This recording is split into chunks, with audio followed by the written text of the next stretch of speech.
जय हिंद। मैं अनिल दुबे आजाद। आप देख रहे हैं डीआरएस लाइव टीवी।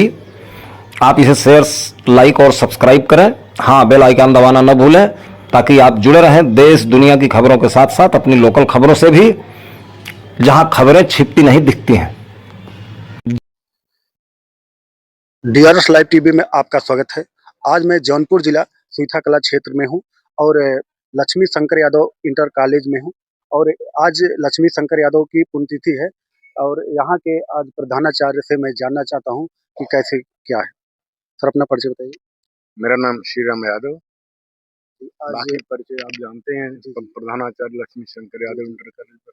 जी जी, तो आज लक्ष्मी शंकर यादव की पुण्यतिथि है, उनके बारे में थोड़ा सी जानकारी आप दीजिए। उनके बारे में जितना कहा जाए कम है। वे स्वतंत्रता संग्राम सेनानी, संविधान सभा के सदस्य, एक सफल राजनेता के साथ महामानव भी थे। उनके कृतियों को, उनके जीवन के आदर्शों को अगर देखा जाए तो उनका पूरा जीवन ही अनुकरणीय है। जीवन के जिस क्षेत्र में, राजनीति के जिस क्षेत्र में वो रहे, वो बहुत ही कर्तव्यनिष्ठ, बहुत ईमानदार नेता थे। आज हम उनकी पुण्यतिथि पे उन्हें भावभीनी श्रद्धांजलि देना चाहते हैं और दे रहे हैं। तो आज मतलब जैसे बताया जाता है कि समाज के लिए उन्होंने बहुत अच्छा कार्य किए और सड़क के बारे में जाल बिछाए और मतलब गरीबों के मसीहा कहे जाते हैं, तो उनके बारे में थोड़ा सा जानकारी दीजिए। अब जैसे सड़कों के निर्माण के क्षेत्र में तो जितनी सड़कें बड़ी हैं जनपद में, बल्कि कुछ लोग कहते थे कि केंद्र सरकार से आपत्ति भी आई कि ज्यादा काम वो फोकस जौनपुर में कर रहे हैं, लेकिन उन्होंने जौनपुर में बहुत फोकस किया। जितनी सड़कों का निर्माण किया, उनकी मरम्मत आज तक नहीं हो पाई। और जब उनको सहकारिता विभाग मिला तो मुझे याद है कि वो पासबुक सिस्टम पहले नहीं था शायद, उन्होंने ही पासबुक सिस्टम लागू किया, चेक पासबुक, जिससे किसानों का शोषण न हो, इसलिए। और उस समय लोग बताते हैं कि खाद की, बीज की कभी कमी नहीं हुई उनके कार्यकाल में। जी हाँ। बाकी विद्यालयों का निर्माण उन्होंने बहुत किया। जनपद में जितना मैंने बताया था भाषण में, मुझे पूरा याद नहीं है, मैं पूरा नहीं बता पाया। नौपेड़वा है, बटाऊ बीर है, घनश्यामपुर है, खुटहन है, बरौद है, और भी तमाम संस्थाओं का निर्माण। अभी बाबूजी बता रहे थे कि वो पैदल ही दीवानी न्यायालय में जाते थे। हाँ, जौनपुर जिले में उनका अपना कोई मकान नहीं था, किराए के मकान में रहते थे। और वहां से, वहां की आई मेज बाबूजी के ऑफिस में अब भी है। एक दिन बाबूजी ने कहा कि जानते हैं ये मेज कब की बनी है? हमको क्या पता। कहन ये भैया की जौनपुर जिले की मेज है, शीशम की मेज। तो सब बहुत शौकीन थे यादव जी। और गांव में रुकते थे, डाक बंगले में रुकते थे। गांव में अपने घर रहते ही ना, अप्रैल में बरसात में चुएगा पानी तो कौन घर में तो रहेगा। सर बताइए, उनका उनका मकान घर कहाँ पे था? बिशुनपुर, यही जनपद जौनपुर में बिशुनपुर चौराहा है, वहीं चौराहे के बगल मकान है। मैं मकान पे गया हूँ। अब तो शायद कुछ संशोधन हुआ नहीं, बाकी तो खपड़ेल ही था। अच्छा, अभी भी? हाँ, अभी कुछ साल पहले मैं गया था तो खपड़ेल था। आगे थोड़ा सा सारा पक्का बना था जैसे बनता है, बाकी पीछे कच्चे मकान थे जब मैं गया था। तो बिशुनपुर में परिवार के लोग रहते हैं अभी, रहते हैं, शिफ्ट हो गए कहीं? नहीं रहते सब परिवार के लोग सभी रहते हैं बिशुनपुर में। यही प्रबंधक जी शाहगंज में रहते हैं, आप लोग जानते हैं। बाकी विजय भैया लखनऊ जिया मऊ में रहते हैं, जो उस समय गाँव था वहाँ, अब शहर में हो रहा है। तो भाई के परिवार वहाँ रहता है? हाँ, भी रहते हैं। हाँ, मकान में कुछ संशोधन हुआ है। अभी किसी खास मौके पर हम लोग जाया करते हैं सभी लोग। तो जब भी कोई फंक्शन होता है या शादी ब्याह होता है तो इस तरह से हम लोग सभी मैं इकट्ठा हो जाते हैं। लक्ष्मी शंकर यादव इंटरमीडिएट के प्रबंधक से जानना चाहता हूँ, कैसे क्या है, परिचय बताइए। मैं कृष्ण कुमार यादव, और रहने वाला, जैसा कि आप लोग जानते हैं, मैं स्वर्गीय लक्ष्मी शंकर यादव का छोटा भाई हूँ और उनके साथ काफ़ी दिनों तक रहा हूँ। पढ़ाई के समय भी रहता था जौनपुर में, वकालत करते थे। तब भी रहता था, और विधायक थे, मंत्री हो गए थे, तब भी मैं साथ ही था, और उनके साथ ही रह के लखनऊ में लॉ किया, लखनऊ यूनिवर्सिटी से। तो इस नाते उनकी दिनचर्या के बारे में, उनके कार्यकलापों के बारे में तो हमें पूरा पूरा पूरा नॉलेज है, पूरा ज्ञान है। जैसे कभी का कि जब जैसे कि बताया जा अब इस समय आज के समय में बताया जा रहा है कि अगर एक ग्राम सभा का प्रधान है, वो भी लखनऊ में और कहीं तमाम ज़मीन ले लिए हैं। लेकिन मतलब ऐसे व्यक्ति होते हुए अभी तक वो मतलब अपने कार्यकाल में कोई ज़मीन नहीं लिए थे और कोई अपना निजी मकान नहीं बनाए थे। इसके बारे में आप क्या कहना चाह रहे हैं? इसके बारे में आप इसी से अंदाजा लगा लीजिए कि वो लखनऊ में जहाँ पे कि वो 52 से ही विधायक हैं थे, और वहां भी 1 इंच जमीन उन्होंने नहीं ली थी। किसी भी जौनपुर में जहाँ वकालत करते थे, वहां भी इन्होंने कोई भी जमीन, कोई भी मकान नहीं था।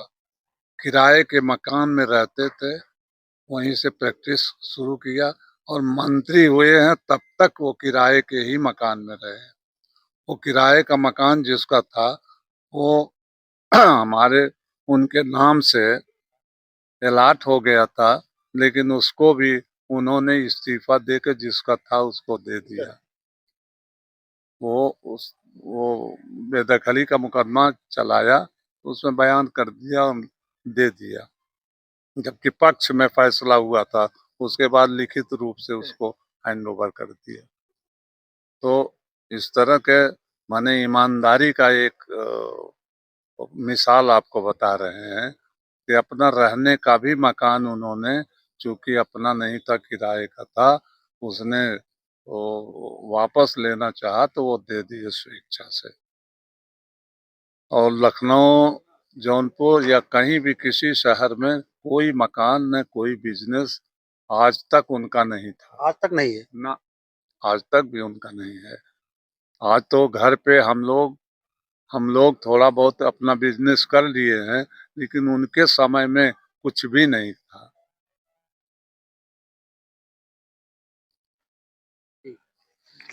आप देख रहे हैं चंद्रजीत यादव की रिपोर्ट। धन्यवाद। हमारे पत्रकार बंधु तथा साथियों, स्वर्गीय लक्ष्मी शंकर यादव जी, मुझे लगता है कि एक राजनेता नहीं थे, वो एक महामानव थे। और महामानव कभी मरते नहीं हैं, बल्कि जन्म जन्मांतर तक। एवं प्रबंधक महोदय,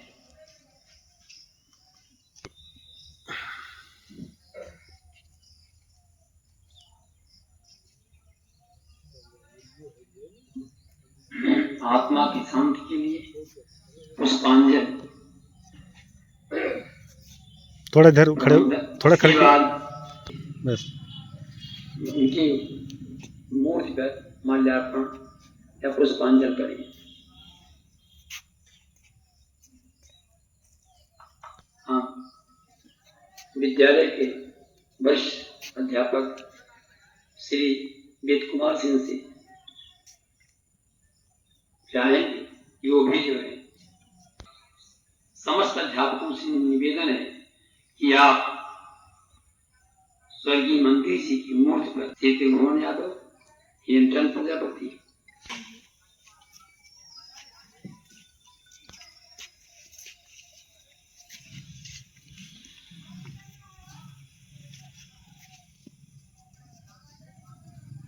फूल डालते समय थोड़ा चेहरा इधर कर लिए। हाँ, पंडित जी, आपसे भी उम्मीद है आप भी जो है एक बार पुनः पहुंच करके पुष्पांजलि अर्पित करें।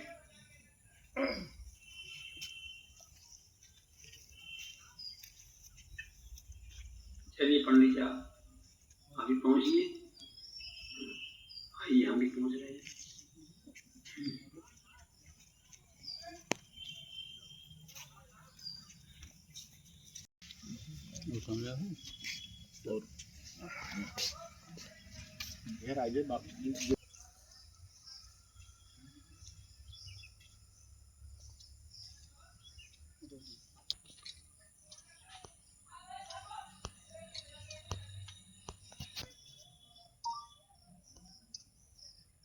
1952 से लेकर, अगर मैं गलत नहीं हूं तो 1977 तक वो विधानसभा के सदस्य रहे, संविधान सभा के सदस्य रहे, एक बार सांसद भी रहे। उन्होंने अपने कार्यों से इस जनपद को ही नहीं, पूरे प्रदेश को आलोकित किया, पूरे देश को आलोकित किया। स्वर्गीय यादव जी इस संस्था के संस्थापक भी रहे। और जनपद जौनपुर में तो जहां तक मुझे जानकारी है, बाबूजी ज्यादा बताएंगे, Sarvodaya inter college Khutahan, Naupedwa inter college Naupedwa, Bataugir का क्या नाम है उसका, गणेश राम इंटर कॉलेज, हाँ, गणेश राम इंटर कॉलेज बटाऊगीर, और विभिन्न संस्थाओं के संस्थापक रहे। वहां उन्होंने जहां भी पैर रख दिया वहां इंटर कॉलेज, डिग्री कॉलेज स्थापित कर दिया। कितना उनके अंदर कितना बड़ा अंश था कि जहां भी कदम रखते थे कुछ न कुछ कर जाते थे। सरकार में विभिन्न पदों पर रहते हुए जब वे लोक निर्माण मंत्री हुआ करते थे तो पूरे प्रदेश में उन्होंने सड़कों का जाल बिछा दिया। अब जो बातें कही गई हैं उसे कहना उचित नहीं होगा, लेकिन जिन सड़कों का सृजन उन्होंने किया आज उसकी मरम्मत नहीं हो पा रही। विद्यालयों के निर्माण के क्षेत्र में, सहकारिता के क्षेत्र में, संविधान दिया। अरुण जी ने बताया संविधान सभा में थे तो संविधान निर्माण के क्षेत्र में भी उनकी राय, उनके विचार अद्वितीय रहे। जनपद जौनपुर में नहीं, तत्कालीन कांग्रेस सरकारों में इंदिरा जी जैसी महान नेत्री, प्रधानमंत्री उनको यादव जी कह के पुकारते थे। जनपद जौनपुर में भी यादव जी एक ही व्यक्तित्व का नाम था, वो थे स्वर्गीय लक्ष्मी शंकर यादव। उनके अलावा कोई यादव जी नहीं कहा जाता।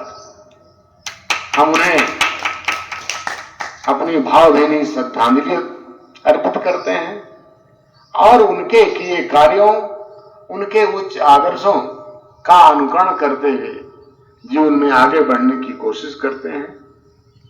आज यादव जी की 30वीं पुण्यतिथि है। उनके बारे में मैंने पढ़ा है और आपको बताऊं, माननीय प्रबंधक जी, एक बार मुझे उनसे मिलने का अवसर मेरे अपने घर पर ही मिल गया। रुधौली बाजार में मीटिंग चल रही थी, उस समय यादव जी वन विभाग के चेयरमैन थे। उसमें मेरे पिताजी उपस्थित नहीं थे। उन्होंने कृष्ण कुमार दीक्षित से पूछा कि रामरूप यादव कहाँ है? तो उस समय उनकी तबीयत खराब थी, शायद बाबूजी भी थे उसमें। वो मेरे घर गए। इतना लगा था क्योंकि मेरे पिताजी बंबई रहते थे, तो वो बंबई जाते थे तो उसी टीम में रहते थे और घर तो यहां नहीं आते थे क्योंकि वो कंडीशन नहीं थी, लेकिन बंबई में तो बराबर जाते थे। ऐसे महापुरुष को मैं सत सत प्रणाम करता हूं।